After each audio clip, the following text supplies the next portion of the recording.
Hey, how's it going, everyone?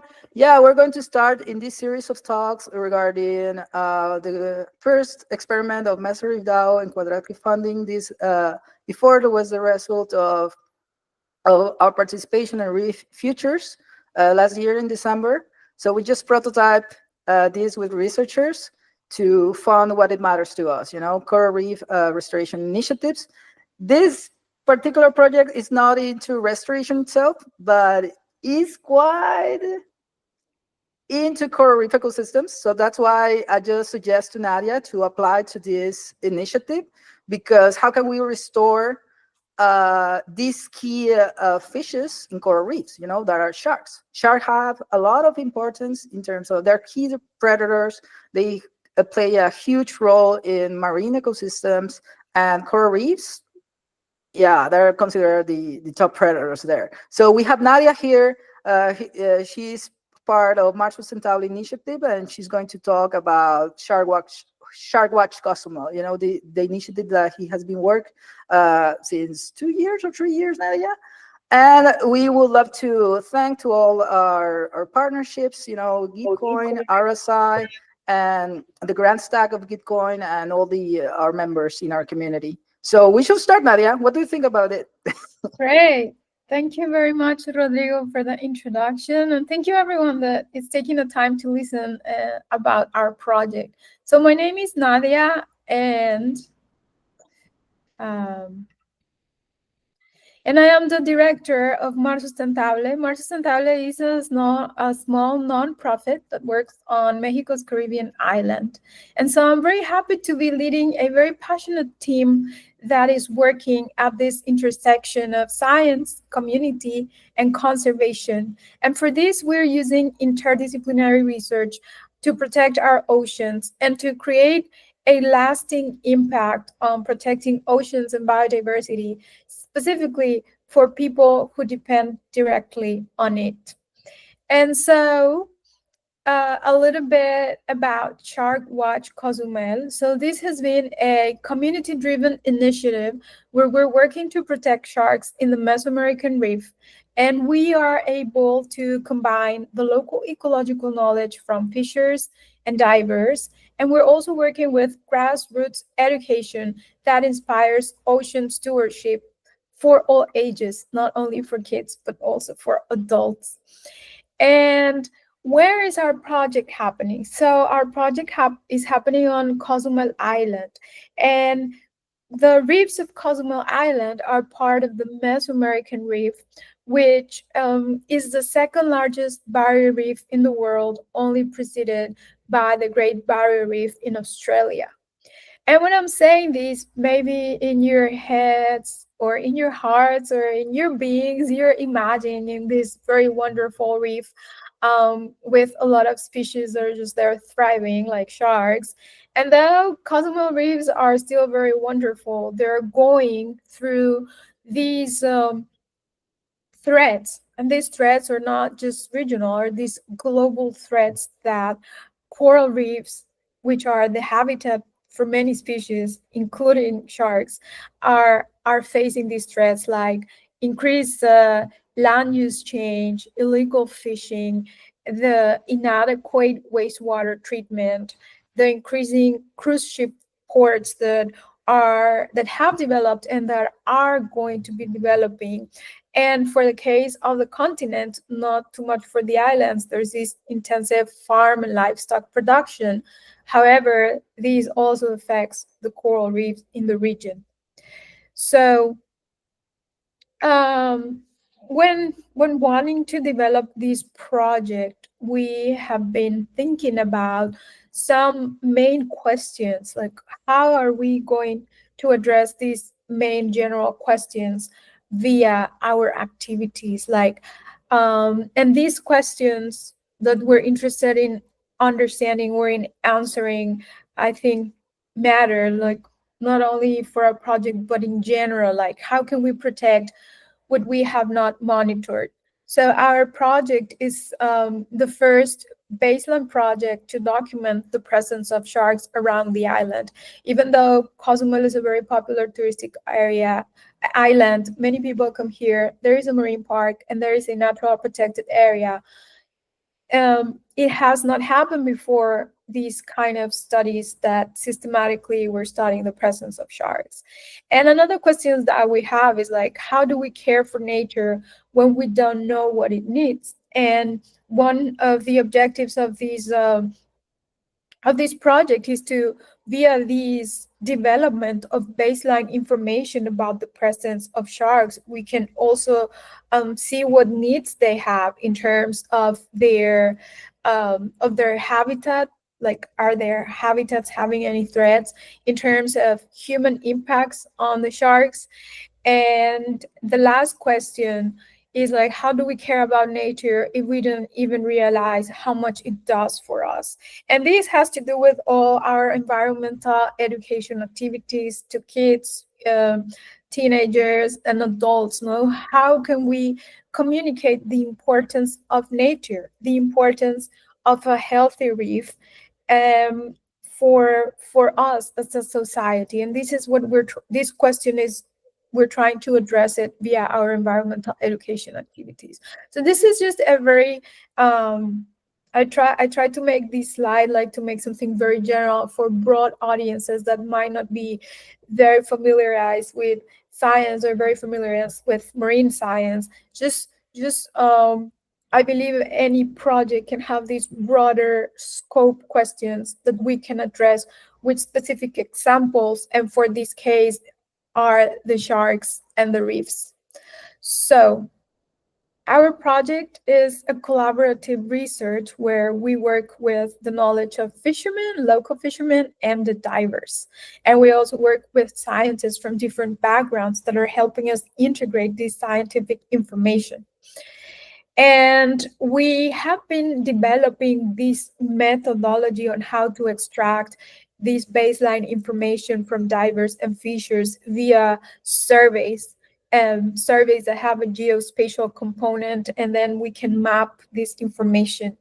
But in general, what we are focusing on on our project is on exploring, describing, and documenting the presence of sharks in contemporary popular dive sites, the presence of sharks in historical fishing sites, anthropogenic threats to sharks, essential nursery sites for sharks. This is like our main focus in a very general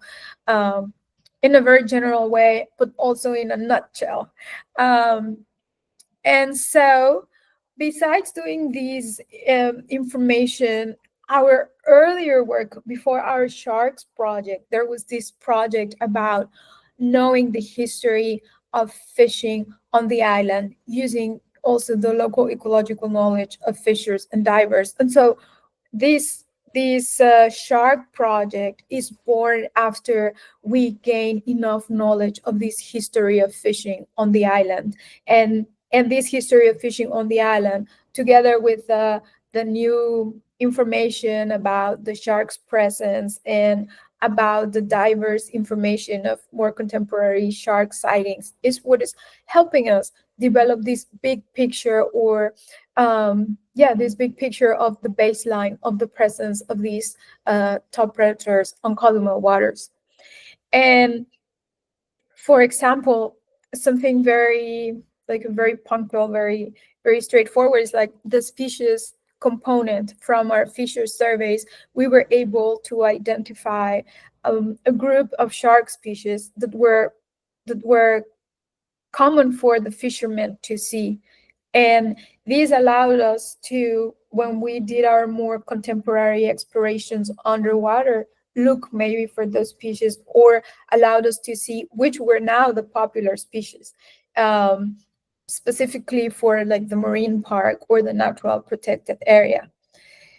And using this earlier information I mentioned, together with this contemporary sightings of the divers, our own underwater explorations, where we collaborate with dive shops and the divers during our immersion, And also we work with youth groups that work on Cozumel, and we do the snorkeling part of it, where we go snorkel near the coastal area of Cozumel to search for important habitats for sharks. We've been doing that. And a key activity of this is the mapping of the habitat, is identifying which are the more common and popular species, is identifying are there young sharks in these places or bigger sharks or adult sharks in these places. And we have been able to do that in this very collaborative effort. And this is just an example of our project. When we go underwater, we document the presence of the sharks, the species, we take a video or a picture. This is Cozumel Island, and we've, in these past 2 years, we've been diving all around the island looking for sharks. And this is the marine park, which is important for the tourists, but we've been also in the north of the island, where it's important for fishing, and also on the other side of the island, where not too many tourists go. It's mostly for fishing too. So it's been over 300 dives just from our team, but our database has over 600 sightings of sharks, and this has been thank how do you say? This has been in collaboration with the divers that help us. And here on top is our scientific team, that this is like the core team that works to put everything together. This is an example of how the electronic maps look from the surveys, from the fishers and the divers. This is how it's just an example of data integration, and the different colors represent different species of sharks seen around the island. It's very, it is just some very simple results. And so here, from the divers and the underwater surveys that our team has done, we were able to notice the more common species. Actually, the most common is the nurse shark, the Caribbean reef shark, followed by the hammerheads, the bull shark, and then sometimes during the season of whale sharks, they have seen whale sharks around the island, though it's not very common. So this allowed us all this work from the history of fishing, the historical knowledge of the fishers and the divers, and then the more contemporary knowledge of more younger divers. And the underwater exploration has been this combination of things that allowed us to understand more the presence of sharks and which sharks are now more common, for example, in the marine protected area and in the marine park. And these are examples of what I was mentioning, that we were interested in understanding what are main threats to sharks and anthropogenic threats. For example, social media is helpful because we have been able to identify anthropogenic threats. This is a baby nurse shark, and it has a plastic around its head, and we collected these from social media that people posted, like, look, this is what we saw, this was what's happening. And this is a Caribbean reef shark in the north of the island, and the picture is very far away, but you can see this little white line. It's a fishing line. So we've been collecting this information through time and seeing like the main threats that humans can have. And so with all these scientific information is one thing that we've been doing. And then we are very committed to share our information with local programs of the island for youth and for kids. And we've been going through these activities. We don't only give talks, we are very excited about doing hands-on activities with them related to sharks, but also related to ocean biodiversity, related to the importance of the oceans for humans. And we've been reaching an important number of people that I will show you some slides that are coming. We are also committed to sharing these through different audiences. For example, we also visit the fish cooperatives and we show them our results in terms of all this information they have so kindly shared with us, and we share them. This is what we've been doing with your information. This is how it has helped us.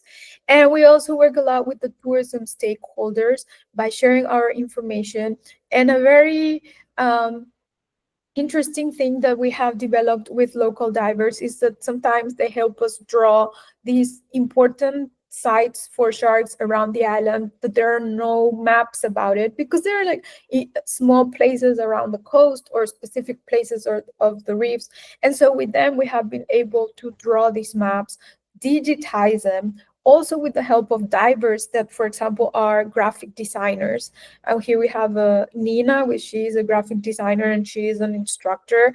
And so she helped us digitize these maps, which we take to the events, the kids events or adults events, and we show them these maps. And so this is what I mean when we are all collaborating to understand better what's going on with sharks on Cozumel. And we do have a very strong commitment with the community.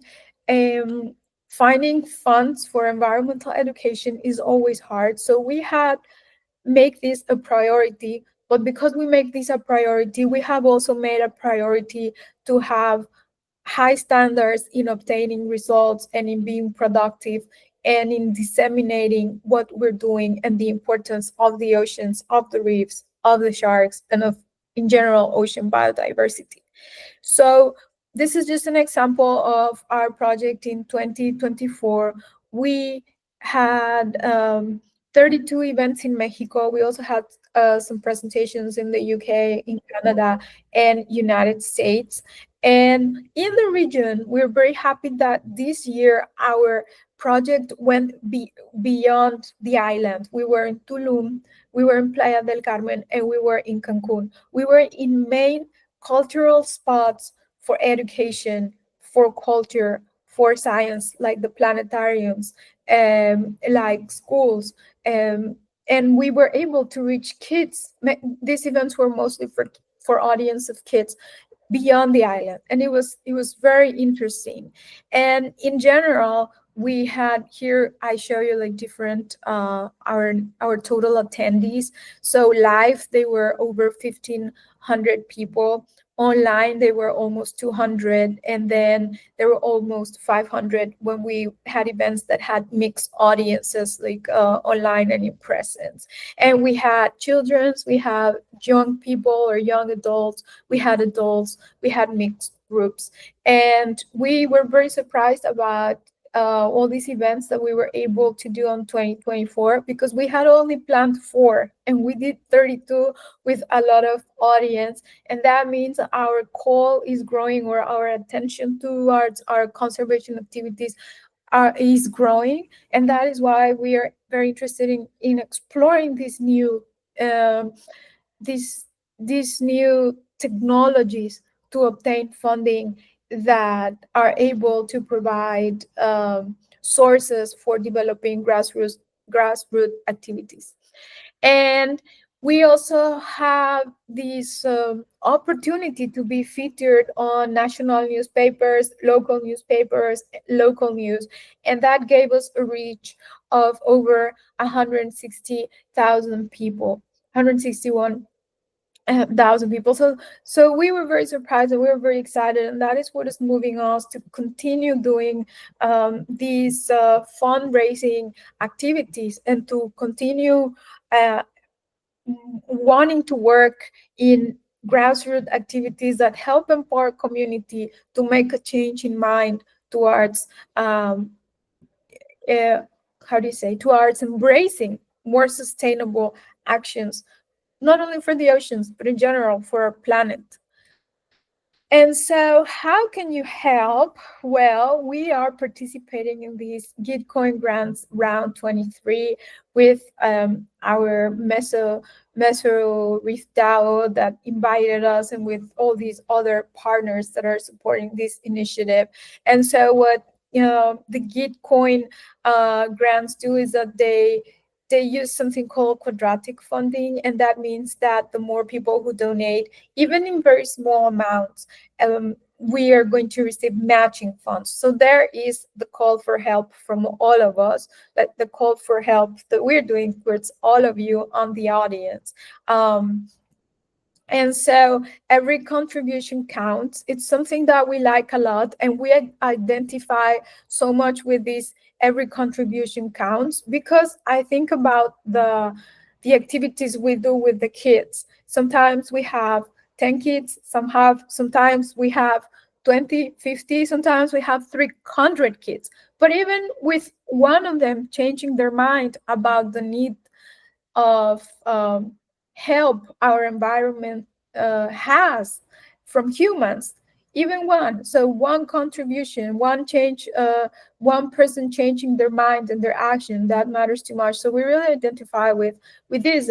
Every contribution counts, and then more people chip in, and so this has a stronger signal on support, and this will help us obtain funding to continue our actions on protecting sharks and protecting coral reefs. I find these very interesting, and I believe it's kind of an example of our project. We started with small events with few people, and now we're growing a lot in how we have echo the importance of preserving sharks in the Mesoamerican barrier reef. So we're very happy about participating in this round. And we are on social media: Instagram, TikTok, Facebook, on X. And we have a webpage where you can see in more detail our projects. We also have other projects, not only short projects, that you can come and take a look. Or you can also send me an email. We're always happy to have new collaborators, new friends, or just people that have questions, or people, if you're visiting the Caribbean, if you're visiting Cozumel and want to talk to us, just let us know. We are very happy about connecting with people from different backgrounds. People from different backgrounds have helped us so much in all these in this interdisciplinary project. Like I mentioned, the divers, the graphic designers, the geographers, the biologists, the ecologists, the anthropologists. I didn't talk about this, but we do collaborate with a group of anthropologists to understand a very past of how situation was here in the Yucatan Peninsula with sharks and with sawfishes. So it doesn't matter where you live, if you're close to the ocean, far from the ocean. We all need a healthy planet. We all depend on nature for our lives, for energy, for food, for our mental health, because we want healthy oceans, and we want to see a nice mountain, and we want to see a nice and healthy desert. We want to see all these things. So I believe we can all help somehow from where we are and from what we do. You don't necessarily need to be a marine biologist or be underwater to help the sharks. It goes from where you are, from these small actions that can build into bigger actions, like this quadratic funding. Okay, thank you very much. And if you have any questions, just let us know. Or you can also let Rodrigo know, and he will let us know about the questions, and we will be very happy to answer them. Thank you. Gracias, and cheers from Cozumel.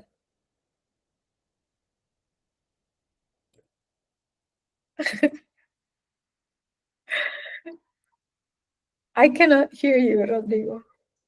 Yeah, I forgot that. Yeah.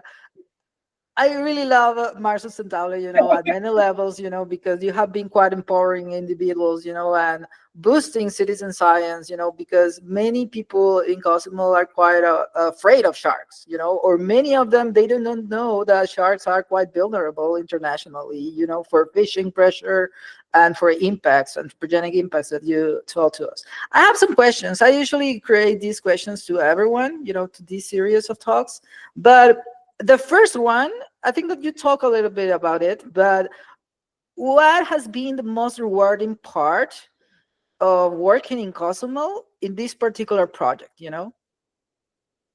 Well, I think the most rewarding part for me is the people, right? We've been very welcomed by the people, but by these different groups of people, like the fishers, the divers, the kids, and the institutions that are giving us space to talk to talk about what we have, to listen to us. The media, like the local news, has done a great job about it, talking about what we're doing, what comes next, why is this important. And we've been on the radio, we've been in the TV, we've been in all these things. And that is thanks to people that are interested. And and I think that is what I like more. Of course, I like to go underwater and see the sharks and all that, but that is more of a personal thing. But in general, my drive as a scientist is that society needs to know what's going on with science.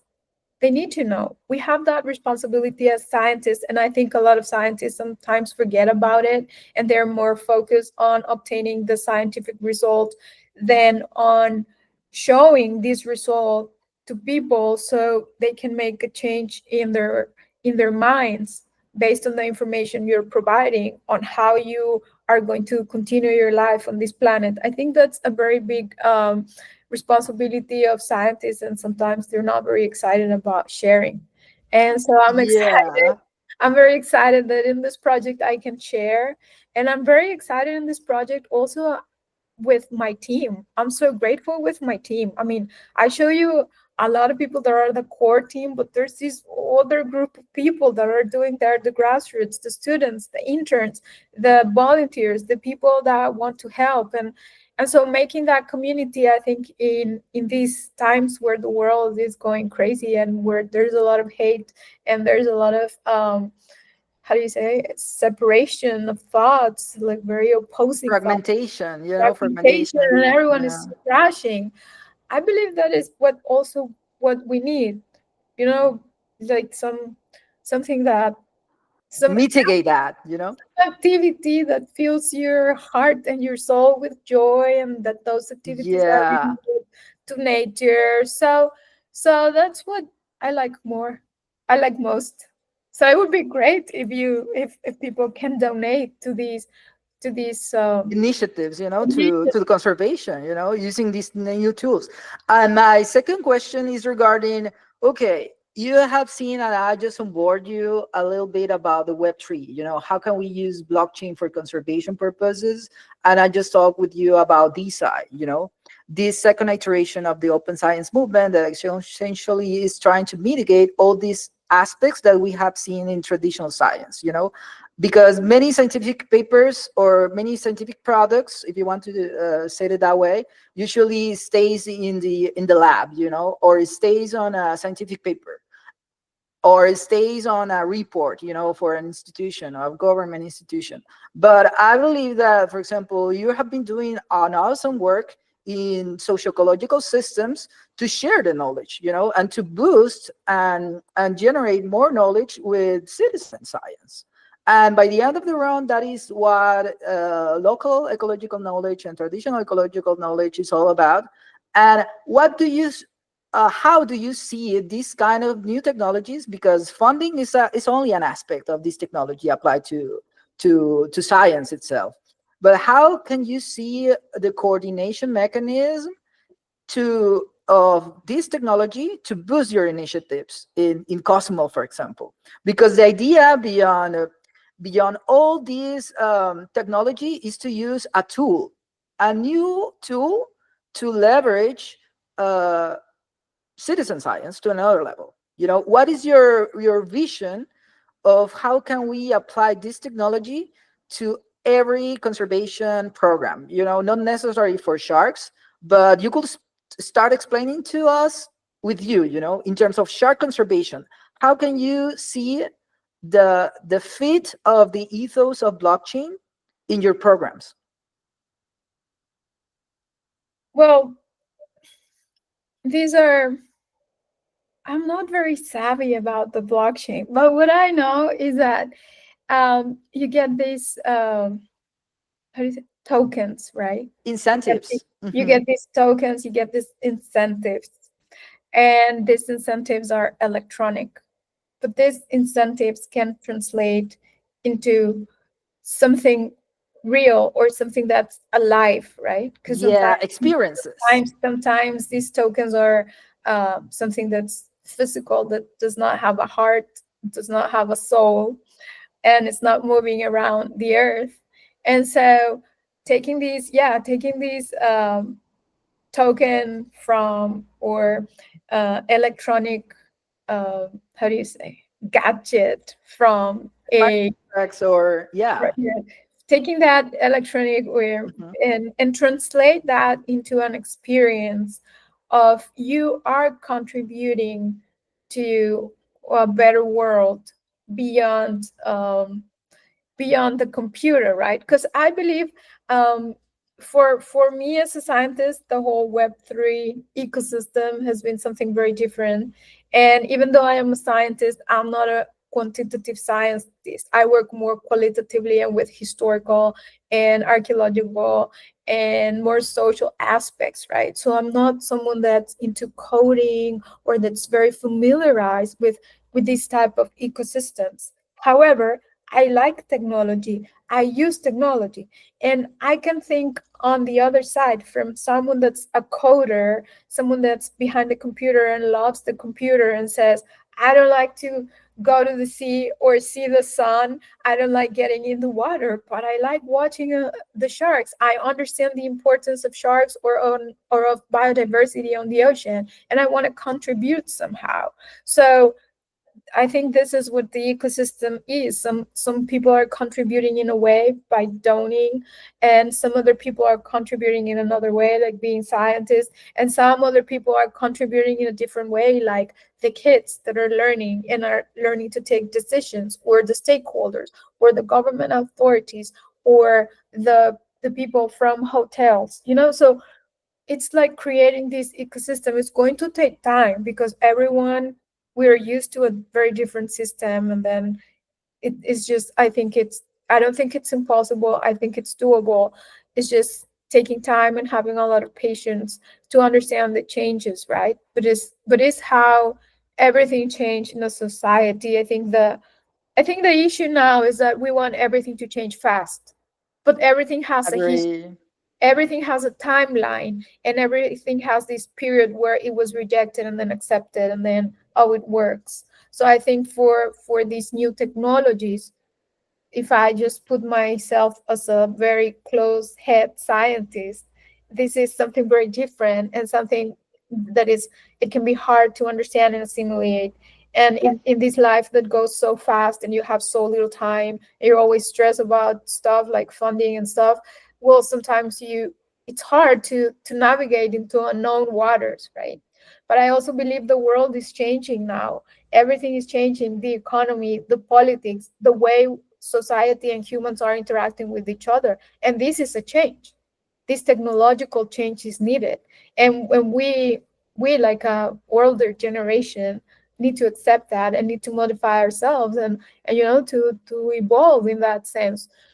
So that is what I think. Yeah, that's awesome. I believe that it's a good review of, because this technology could be applied at many, in every process of your work, in Yeah. every process, in terms of crowdfunding data for researchers, for your stakeholders, the fishermen, because in many restoration or many conservation initiatives, the stakeholders do not have nothing. They just do it because they need, and they're quite aware about the taking care of the environment, of certain species, and they don't have a proper, incentive for that. Imagine if we could create properly, certain experiences with them, or certain opportunities with their families, for example, in terms of education or certain particular training. So I think that the Web3 and these communities and blockchain itself could allow us to achieve and leverage citizen science, with these tools. And it's pretty good. I believe that we could mitigate many issues that we have in conservation frameworks, in terms of how can we operate things. um, I have another question for you. This one is more about the challenges. The challenges in many conservation initiatives are many, as I said before, but what are your biggest challenges right now, in terms of development, in terms of how can you overcome with these challenges, in your projects, and as a research, if you want to share a more personal view. You mean challenges in terms of logistics or economic or everything? Yeah, in terms of logistics, for example, give me two examples as a researcher and as in logistics, for example, in operation of your project. Um, well, you know what I think? I think a challenge now it's weather because temperatures in the ocean have been warming. Last year we had a very warm year, and the patterns of the presence of sharks that we've been seeing for the previous 2 years absolutely changed. So, for example, this year we had certain spots on the island where we were detecting baby Caribbean reef sharks. And last year that didn't happen. And we've been monitoring that for 2 years. So we were expecting a third year, right? And then we are able to establish a pattern and say more things about it. But it turns out that last year, the pattern that we've been seeing for the past 2 years was like no pattern. Okay, so everything changed, and having these changes, or there's this other place on the island where we have a theory that the sharks were fished there. One theory is that they were fished. The other one is that maybe they just left it because the water was too warm. And the thing is that for a year, they haven't been there, the sharks and the Caribbean reef sharks. And they usually disappear for some times, maybe like a month, 2 months, but they come back. They have not been back for a year, for maybe like a year and 2 months already. And so that's really sad because there is where I show you the picture that we showed saw the fishing line, right? But we don't know. These are we need to be aware that these are long-lived animals, and monitoring them for 2 years it's still very short, but still we have good information. Like we already have a first paper that it's in review. We're working on a second paper. Like we have stuff that we can publish. We don't need to wait 10 years to publish something. Do not think that Yeah, we're sponsors or anything. No, no, no. But I mean, there's this changing in patterns, and the also the reefs are dying too. Like they're going through a lot of things. So the system is constantly changing. So and the sad thing is that there was not an earlier project of baseline information about sharks on Cozumel, like maybe under a more stable climatic regime, right? So right now what we're seeing is what we can, what we're noticing, or what we're taking notes is what we have. And I think that's challenge to probably, like biologists, like we like to define patterns or define yeah, units or define things. And so um that is a huge challenge, and it's also very heartbreaking to see that and to say, well, why do I do this, right? Like okay. yeah. All the phase shifts that Yeah. we have seen in the reefs and the marine heat waves usually transform or create new patterns for certain species. And sharks are quite sedentary. They usually go back again to their nurseries. In their whole life. You are expert in But maybe conjecture. with the heat, they're moving for the prey, because that's also a behavior from climate change, Wow. that they can switch their how do you say, their things Their for habits, their ethology having the itself. prey changes. But we haven't gone that deep. Like we don't know. Yeah, That is a challenge when you're trying to establish something and you say, okay, I have 1 year, I have the second year, and then the third year is just completely different. it's So now, gone. so this is the third year. So let's see what happens. No, and let's hope we get funding to go back in the water. That's a huge challenge. Like that's a huge challenge, no, to maintain things, um, to keep the things rolling. Um, To at, continue, to continue with the operations, because that is you need funding essentially to operate. The for example, in terms of logistics, the gas, and all yeah, the equipment, that you need to do, all the logistics involved, the cameras, all the equipment, all the human capital that you need, the expertise of marine elders, the yeah. one that usually are there. Many fishermen has a lot of knowledge, and they're quite eager to support you, at many levels. That's What awesome. what I'm excited, and maybe it could happen in the future if our if this experiment is so successful, and then we want to, like, our database is growing, right? And I am very interested that that can be public and can be managed in like some kind of novel way online, and maybe these people in the Web3 can have a look at it, in a friendly way of what's going on with the sharks. They're like, I would like to explore those kind of ideas with data, with showing the data to a broader audience, and I think that would be very Yeah, interesting exercise, and it would help us too as a small nonprofit. Someone, for example, someone that codes, or someone that looks at the data and say, hey, there's this very interesting way of how you can show it that's appealing, and that brings interest to people, because then we will be generating awareness on these new group of people that we haven't worked, which is the coders, or the computer engineers, or other people, right? Into bring them into biodiversity. I find that very, very interesting. Like, that could be a very interactive experience to explore in the future. yeah, and Web3 is all about that, because it's open source software. How can many people get involved in use cases, like conservation? Individuals in the tech industry usually, okay, we need to find sustainable models to develop new things, and to find and to create products to support individuals that are quite struggling in the traditional fields.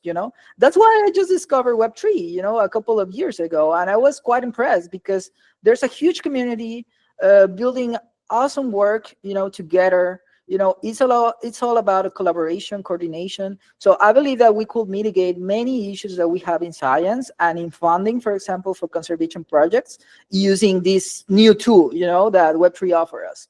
And we're quite eager to experiment. We're working, as Messer DAO, we're working on a tiny accelerator program, part of the Artisan company.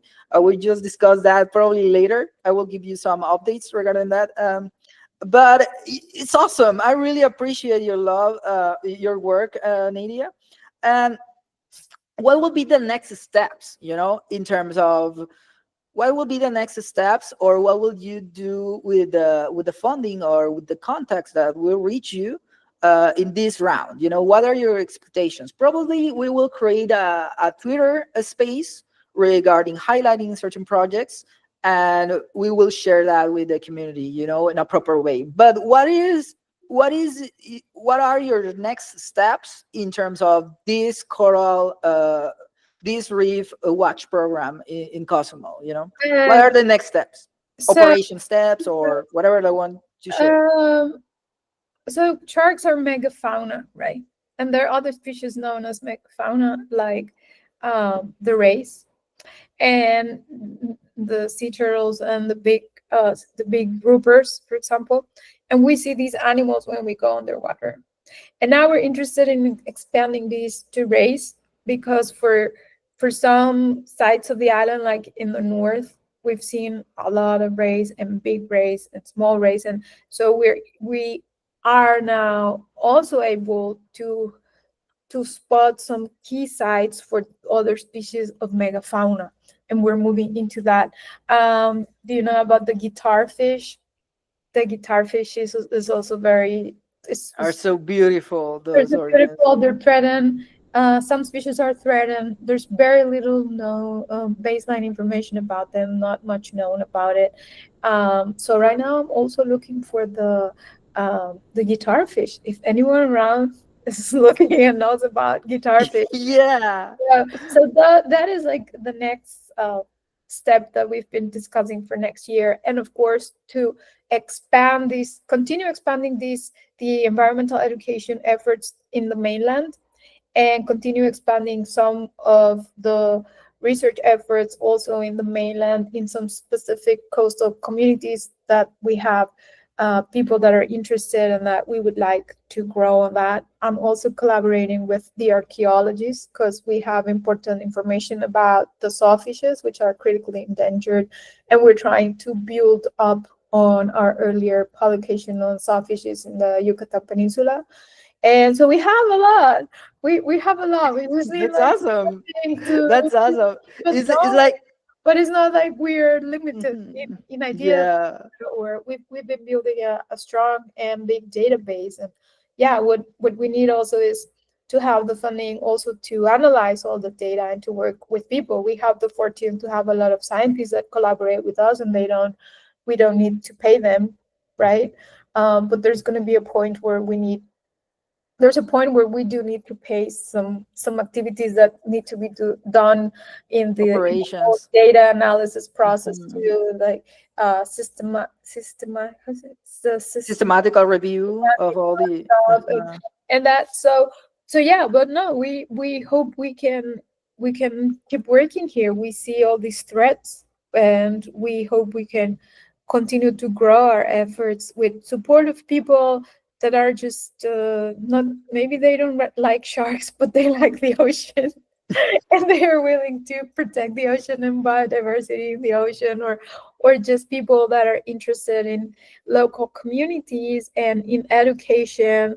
And we are really committed to that. Like, we are really committed to also to the project, to have results, to show it, to here are the results, this is what we have, this is how is it going. And That's awesome. yeah, That does, and actually, you're exploring new technologies.